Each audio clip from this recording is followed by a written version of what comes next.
ఒక మైనారిటీని బుజ్జగించేందుకు మెజారిటీని వెధవల్ని చేసేందుకు ఎంత నాటకాలు ఆడతారో కర్ణాటకలో చూడండి. ప్రభుత్వం ఆడిన నాటకంతో న్యాయస్థానం అన్న దాన్ని పట్టుకోవాల్సింది, కానీ వాళ్ళ డైవర్షనల్ కేసు బేసిస్ మీదనే తీర్పు ఇవ్వాల్సి వచ్చింది. ఒక గుళ్ళోకి వెళ్ళి ఒక వ్యక్తి నమాజ్ చేస్తున్నాడు, ఇది ఆలయం అయ్యా నువ్వు నమాజ్ చేయకూడదు అంటే నేను ఇంతే అన్నాడు.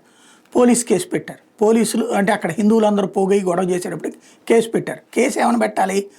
మత ఉద్రిక్తతలు సృష్టించడం, మతాల మధ్య చిచ్చు పెట్టేటటువంటి ప్రయత్నం చేయడం, వేరే వాళ్ళ ఆలయంలోకి ప్రవేశించి కావాలని చెప్పి రచ్చ చేస్తున్నాడు అన్నటువంటిది పెట్టాలి.